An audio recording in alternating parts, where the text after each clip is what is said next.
ಗುರುಭ್ಯೋ ನಮಃ ಪರಮಗುರುಭ್ಯೋ ನಮಃ ಶ್ರೀಮದಾನಂದತೀರ್ಥಭಗವತ್ಪಾದಾಚಾರ್ಯಗುರುಭ್ಯೋ ನಮಃ ಶ್ರೀ ವೇದವ್ಯಾಸಾಯ ನಮಃ ಹರಿ ಓಂ ಸೃಷ್ಟಿಸ್ಥಿತ್ಯಪ್ಯೇಹ ನಿಯತಿದುಹಿತಮೋ ಬಂಧಮೋಕ್ಷಾಶ್ಚ ಯಸ್ಮಾತ್ ಅಸ್ಯ ಶ್ರೀ ಬ್ರಹ್ಮರುದ್ರ ಪ್ರಭೃತಿ ಸುರನರದ್ವೀಷತ್ವಾತ್ಮಕಸ್ಯ ವಿಷ್ಣೋರ್ವ್ಯಸ್ತಾಃ ಸಮಸ್ತಾಃ ಸಕಲಗುಣನಿಧಿಃ ಸರ್ವದೋಷವ್ಯಪೇತಃ ಪೂರ್ಣಾನಂದ ಅವ್ಯಯೋ ಯೋ ಗುರುರ್ಪರಮಶ್ಚಿಂತಯೇತಂ ಮಹಾಂತಂ ಜನ್ಮಾದ್ಯಸ್ಯ ಯತೋನ್ಮಯಾದಿತರಶ್ಚಾರ್ಥೇಷವಿಘ್ನಸ್ವರಾಟ್ ತೇನೇ ಬ್ರಹ್ಮರುಧಾಯ ಆದಿಕವಯೇ ಮುಹ್ಯಂತಿಯಂ ಸೂರಯಃ ತೇಜೋ ವಾರಿಮೃಧಾಂ ಯಥಾ ವಿನಿಮಯೋ ಯತ್ರ ಸರ್ಗೋ ಮೃಷಾ ಧಾಮ್ನಾ ಸ್ವೇನ ಸದಾ ನಿರಸ್ತಕಹಕಂ ಸತ್ಯಂ ಪರಂ ಧೀಮಹಿ ಯಾಂ ಪರೇಶು ಹೃದೈವ ಕರೋತಿ ಲೀಲಾಂ ತಾಂ ಕರೋತ್ಯನ ತಥೈವ ರಮಾಪಿ ದೇವಿ ನೈತಾವತಸ್ಸ ಪರಮಸ್ಸ ತಥಾರಮಾಯಾಃ ದೋಷೋऽನುರಕ್ತನ ವಿಚಿನ್ತ್ಯ ಉರುಃ ಪ್ರಭೂಯತ್ ಬುದ್ಧಿರ್ಬಲಂ ಯಶೋಧೈರ್ಯಂ ನಿರ್ಭಯತ್ವಂ ಅರೋಗತ ಅಜಾಡ್ಯಂ ವಾಕ್ಪಟುತ್ವಂ ಚ ಹನುಮಸ್ಮರಣಾತ್ ಭವೇತ್ ಭವತಿ ಅನುಭಾವಾದಿಡಮೂಕೋಪಿ ವಾಗ್ಮಿ ಜಡಮತಿರ್ಭಜಂತರ್ಜಾಯತೆ ಪ್ರಾಜ್ಞಮೌಲಿಃ ಸಕಲವಚನಚೇತೋ ದೇವತಾ ಭಾರತೀ ಸಾ ಮಮ ವಚಸಿ ನಿಧತ್ತಾಂ ಸನ್ನಿಧಿಂ ಮಾನಸೇ ಚ ಯಸ್ಯ ವಾಕ್ ಕಾಮಧೇನುರ್ನಃ ಕಾಮಿತಾರ್ಥಾನ್ ಪ್ರಯಚ್ಛತಿ ಸೇವೇತಂ ಜಯಯೋಗೀಂದ್ರಂ ಕಾಮವಾಣಸ್ಥಿತಂ ಸದಾ ಪೂಜ್ಯಾಯ ರಾಘವೇಂದ್ರಾಯ ಸತ್ಯಧರ್ಮರತಾಯ ಚ ಭಜತಾಂ ಕಲ್ಪವೃಕ್ಷಾಯ ನಮತಾಂ ಕಾಮಧೇನವೇ ಸತ್ಯಾಭಿಘ್ನಕರಾಬ್ಧೋತ್ತಾನ್ ಪಂಚಾಶತ್ ವರ್ಷಪೋಜಕಾನ್ ಸತ್ಯಪ್ರಮದತೀರ್ಥಾರ್ಯಾನ್ ನೋಮಿನ್ಯಾಸುಧಾರ್ತಾನ್ ಸಮಾಶ್ರಯದ್ ಗುರುಂ ಭಕ್ತ್ಯಾ ಮಹಾವಿಶ್ವಾಸಪೂರ್ವಕಂ ನಿಕ್ಷಿಪೆ ಸರ್ವಭಾರಂಶ್ಚ ಗುರೋ ಶ್ರೀಪಾದಪಂಕಜೆ ಶ್ರೀ ಗುರುಭ್ಯೋ ನಮಃ ಹರಿ ಓಂ ಹರಿ ಓಂ ಹರಿ ಓಂ. ವೇದವ್ಯಾಸದೇವರು ಶ್ರೇಷ್ಠವಾಗಿರುವಂತಹ ಶ್ರೀಮದ್ ಭಾಗವತ ಮಹಾತ್ಮೆಯಲ್ಲಿ ಅನೇಕ ವಿಷಯಗಳನ್ನು ನಿರೂಪಣೆಯನ್ನು ಮಾಡಿದ್ದಾರೆ. ಅಂತಹ ಸಪ್ತಾಹ ಯಜ್ಞ ಹೇಗೆ ಮಾಡಬೇಕು, ಯಾರು ಯಾರಿಗೆ ಕರೆಸಬೇಕು, ನಾಸ್ತಿಕರಿದ್ದರೆ ಕರೆಸಬಾರದು ಎಂಬುದಾಗಿ ಹೇಳ್ತಾರೆ. ಅಂತಹ ಶ್ರೀಮದ್ ಭಾಗವತ ಪುರಾಣಗಳ ರಾಜ, 18 ಪುರಾಣಗಳ ಸರವೇ ಶ್ರೀಮದ್ ಭಾಗವತ. ಗಾಯತ್ರಿ ಮಂತ್ರದ ಭಾಷ್ಯರೂಪವಾಗಿದೆ ಶ್ರೀಮದ್ ಭಾಗವತ.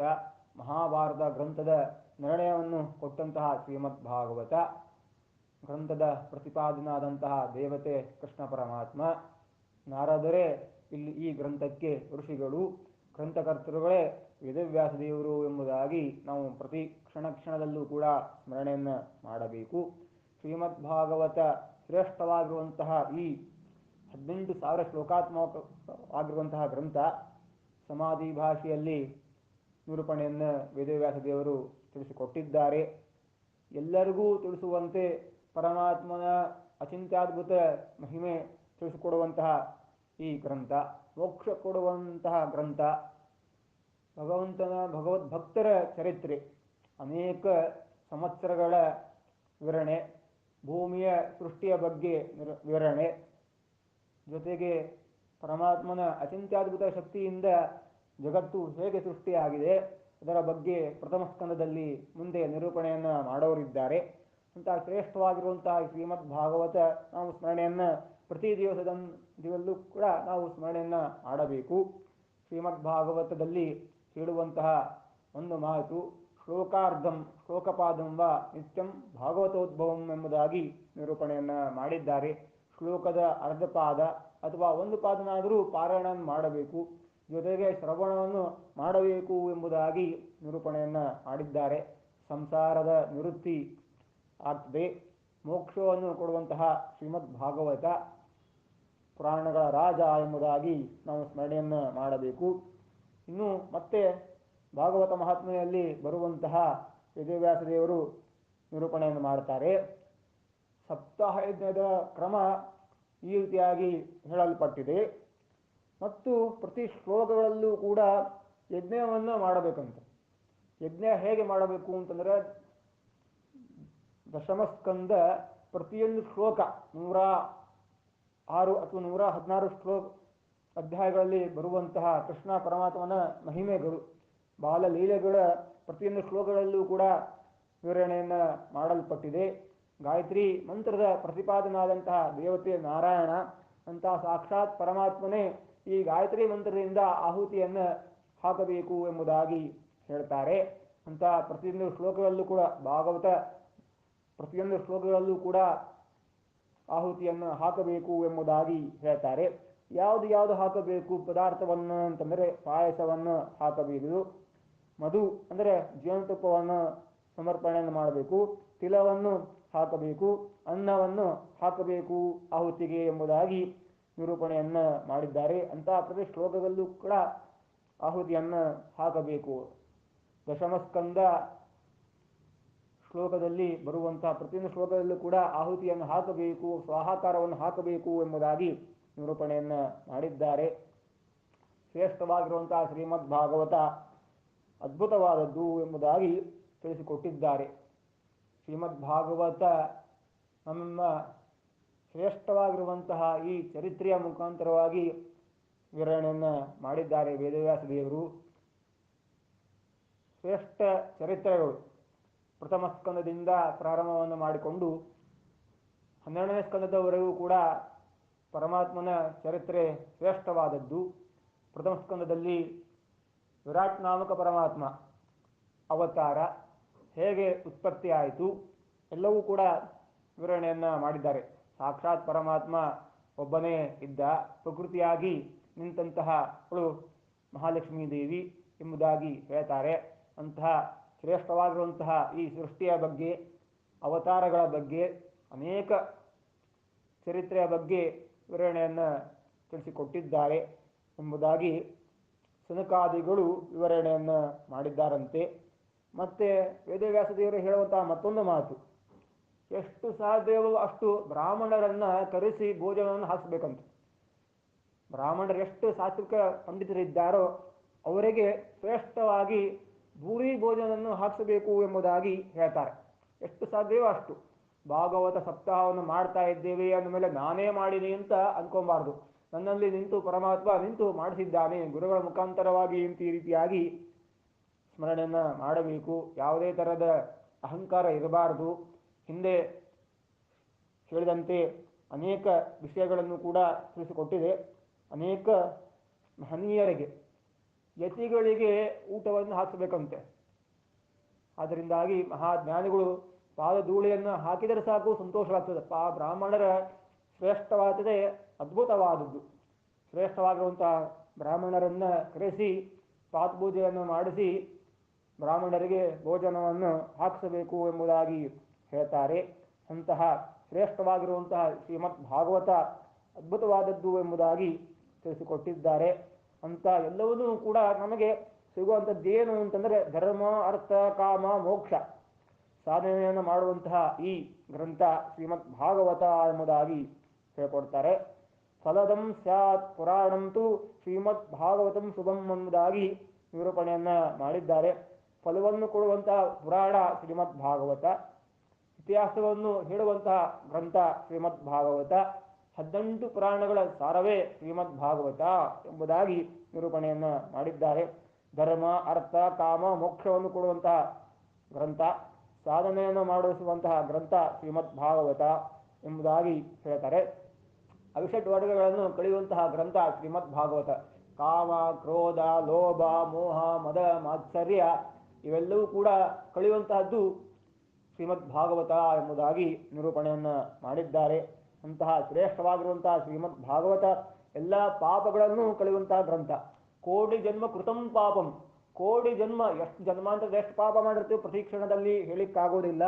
ಅಂತಹ ಶ್ರೀಮದ್ ಭಾಗವತ ಸಪ್ತಾಹವನ್ನು ಅಥವಾ ಪ್ರತಿಯೊಂದು ಶ್ಲೋಕದಲ್ಲೂ ಕೂಡ ನಾವು ಸ್ಮರಣೆಯನ್ನು ಮಾಡಿದರೆ ಸಾಕು, ಕೋಟಿ ಜನ್ಮದ ಪಾಪವನ್ನು ಕಳೆಯುವಂತಹ ಗ್ರಂಥ ಶ್ರೀಮದ್ ಭಾಗವತ ಎಂಬುದಾಗಿ ನಿರೂಪಣೆಯನ್ನು ಮಾಡಿದ್ದಾರೆ. ಅಂತಹ ಶ್ರೇಷ್ಠವಾಗಿರುವಂತಹ ಗ್ರಂಥದ ಮುಖಾಂತರವಾಗಿ ನಾರದರಿಗೆ ಕುಮಾರಾಹ ಸನಕಾದಿಗಳು, ಸನಕ, ಸನಂದನ, ಸನತ್ಕುಮಾರ, ಸುಜಾತರು ಉಪದೇಶವನ್ನು ಮಾಡಿದ್ದಾರೆ. ಬಹಳ ಸಂತೋಷವಾಗಿದೆ. ಶೃಣ್ವತಾಂ ಸರ್ವಭೂತಾನಾಂ ಎಂಬುದಾಗಿ ಸನಕಾದಿಗಳು ನಾರದರಿಗೆ ಅನೇಕ ಬ್ರಹ್ಮರ್ಷಿಗಳಿಗೆ ಉಪದೇಶವನ್ನು ಮಾಡಿದ್ದಾರೆ. ಕೇಳಿ ಶ್ರವಣವನ್ನು ಮಾಡಿ ಶ್ರೀಮದ್ ಭಾಗವತವನ್ನು ಸಪ್ತಾಹದ ಮುಖಾಂತರವಾಗಿ ನೀವು ತಿಳಿದುಕೊಳ್ಳಿ ಎಂಬುದಾಗಿ ಹೇಳಿದಾಗ ಆ ಸಂತೋಷವಾಗಿದೆ. ಭಕ್ತಿ ದೇವಿ ಇದ್ಲಂತೆ ಆಹುತಿನಲ್ಲಿ, ಭಕ್ತಿಯ ದೇವಿ ಸಂತೋಷವಾಗಿದೆ ಅಂತೆ. ಜ್ಞಾನ ಭಕ್ತಿ ವೈರಾಗ್ಯದ ಮುಖಾಂತರವಾಗಿ ಬಹಳ ಸಂತೋಷವಾಗಿದೆ. ಶ್ರೀಮದ್ ಭಾಗವತದಿಂದ ಎಲ್ಲ ಪಾಪಗಳು ಕಳೀತಾವೆ ಎಂಬುದಾಗಿ ಯಾವಾಗ ಸನಕಾದಿಗಳು ಉಪದೇಶವನ್ನು ಮಾಡಿದರೂ ನಾರದರಿಗೆ ಬಹಳ ಸಂತೋಷವಾಗಿದೆ ಎಂಬುದಾಗಿ ಹೇಳಿದಾಗ ನಾರದರು ಪ್ರಾರ್ಥನೆಯನ್ನು ಮಾಡಿದ್ದಾರಂತೆ ಸನಕಾದಿಗಳಿಗೆ. ನಾರದರು ಹೇಳಿದರು, ಧನ್ಯೋಸ್ಮಿ ಅನುಗೃಹೀತೋಸ್ಮಿ ಎಂಬುದಾಗಿ ವಿವರಣೆಯನ್ನು ಮಾಡಿದ್ದಾರೆ.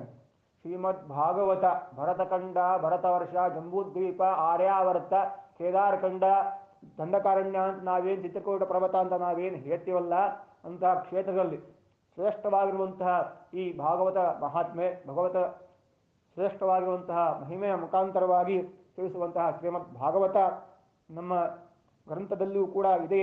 18,000 ಶ್ಲೋಕಾತ್ಮಕವಾಗಿ ಇದೆ. ಆದ್ದರಿಂದಾಗಿ ಪ್ರತಿಯೊಬ್ಬರೂ ಕೂಡ ಶ್ರೀಮದ್ ಭಾಗವತ ಶ್ರವಣವನ್ನು ಮಾಡಬೇಕು, ಮನನವನ್ನು ಮಾಡಬೇಕು, ನಿಧಿಧ್ಯಾಸನವನ್ನು ಮಾಡಬೇಕು ಎಂಬುದಾಗಿ ನಿರೂಪಣೆಯನ್ನು ಮಾಡಿದ್ದಾರೆ. ಆ ಸಂತೋಷವಾಗಿದೆ ನಾರದರಿಗೆ. ಧನ್ಯನಾದೆ ಸನಕಾದಿಗಳಿಗೆ ಅನಂತ ಸಾಷ್ಟಾಂಗ ನಮಸ್ಕಾರವನ್ನು ಹಾಕಿದ್ದಾರಂತೆ. ಭಕ್ತಿ ದೇವಿ ದೃಢತೆಯಾಯಿತು. ಭಕ್ತಿ ದೃಢತೆಯಿಂದ ನಮಗೂ ಕೂಡ ಸಂತೋಷವಾಗಿದೆ ಎಂಬುದಾಗಿ ನಾರದರ ವಿವರಣೆಯನ್ನು ಮಾಡಿದ್ದರಂತೆ. ಶ್ರೇಷ್ಠವಾಗಿರುವಂತಹ ಶ್ರೀಮದ್ ಭಾಗವತ ನಮಗೆ ಶ್ರೇಷ್ಠ ಫಲವನ್ನು ಕೊಟ್ಟಿದೆ ಎಂಬುದಾಗಿ ಭಕ್ತಿದೇವಿ ತಿಳಿಸಿಕೊಟ್ಟಿದ್ದಾಳೆ. ಇನ್ನು ನಾರದರು ಹೇಳಿದರು, ಅದ್ದಮೇ ಭಗವತ್ ಲಾಭ ಎಂಬುದಾಗಿ. ಇವತ್ತಿನ ದಿವಸ ನಮಗೆ ಲಾಭವೇ ಆಗಿದೆ. ಏನು? ಭಗವಂತನ ಚರಿತ್ರೆ, ಭಗವದ್ಭಕ್ತರ ಚರಿತ್ರೆ ಶ್ರೇಷ್ಠವಾದದ್ದು ಎಂಬುದಾಗಿ ಸ್ಮರಣೆಯನ್ನು ಮಾಡಿದ್ದಾರಂತೆ.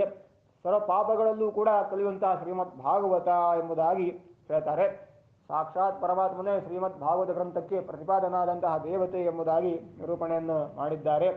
ಶ್ರವಣಂ ಸರ್ವಧರ್ಮೇಭ್ಯೋ ವರಂ ಮನ್ನೇ ತಪೋಧನಾಹ ಎಂಬುದಾಗಿ ತಿಳಿಸಿಕೊಟ್ಟಿದ್ದಾರೆ. ಶ್ರವಣ ಮಾಡುವುದರಿಂದ, ಶ್ರೀಮದ್ ಭಾಗವತ ಶ್ರವಣ ಮಾಡುವುದರಿಂದ ಸರ್ವಧರ್ಮಗಳು ಶ್ರೇಷ್ಠವಾಗಿರುವಂಥ ಪರಮಾತ್ಮನ ಧರ್ಮಗಳು ಎಂಬುದಾಗಿ ತಿಳಿಸಿಕೊಟ್ಟಿದ್ದಾರೆ. ಅಂತಹ ಶ್ರೇಷ್ಠವಾಗಿರುವಂತಹ ಶ್ರೀಮದ್ ಭಾಗವತ ತಪಸ್ಸು ಮಾಡಬೇಕಂತ. ಹೇಗೆ ಮಾಡಬೇಕು ಅಂದರೆ ಪ್ರತಿಯೊಂದು ಶ್ಲೋಕವೂ ಕೂಡ ನಿಷ್ಕಾಮ ಭಕ್ತಿಯಿಂದ ಪಠಣೆಯನ್ನು ಮಾಡಬೇಕು. ಭಕ್ತಿಯಿಂದ ಶ್ರವಣವನ್ನು ಮನನವನ್ನು ಕೂಡ ಮಾಡಬೇಕು ಎಂಬುದಾಗಿ ನಿರೂಪಣೆಯನ್ನು ಮಾಡಿದ್ದಾರೆ. ಸರ್ವಧರ್ಮ ಶ್ರೇಷ್ಠವಾಗಿರುವಂತಹ ಧರ್ಮ, ಧಾರಣಾತಿ ಧರ್ಮ ಅಂತ, ಧರ್ಮ ಅನ್ನೋ ಶಬ್ದಕ್ಕೆ ಪುಣ್ಯ ಎಂಬುದಾಗಿ ಅರ್ಥವನ್ನು ತಿಳಿಸಿಕೊಟ್ಟಿದ್ದಾರೆ. ಎಲ್ಲ ಸರ್ವ ಪುಣ್ಯಗಳು ಕೂಡ ತಪಸ್ಸಿನಲ್ಲಿ ಈ ಗ್ರಂಥದಲ್ಲಿ ಬರ್ತದೆ ಎಂಬುದಾಗಿ ಹೇಳ್ತಾರೆ. ವೈಕುಂಠಸ್ಥೋ ಇದಃ ಕೃಷ್ಣ, ಸಾಕ್ಷಾತ್ ಪರಮಾತ್ಮನೇ ಈ ಶ್ರೀಮದ್ ಭಾಗವತ ಗ್ರಂಥಕ್ಕೆ ಪ್ರತಿಮೆಯಾಗಿ ನಿಂತಿದ್ದಾನೆ ಎಂಬುದಾಗಿ ತಿಳಿಸಿಕೊಟ್ಟಿದ್ದಾರೆ. ಇಂತಹ ಶ್ರೀಮದ್ ಭಾಗವತ ನಿಗಮ ಕಲ್ಪತರಹ ಅಂತ ಈ ರೀತಿಯಾಗಿ ತಿಳಿಸಿಕೊಟ್ಟು ಸಂತೋಷವಾಗಿದೆ ಎಂಬುದಾಗಿ ಶ್ರೀಮದ್ ಭಾಗವತ ಮಹಿಮೆಯಲ್ಲಿ ವಿವರಣೆಯನ್ನು ಮಾಡಿದ್ದಾರೆ.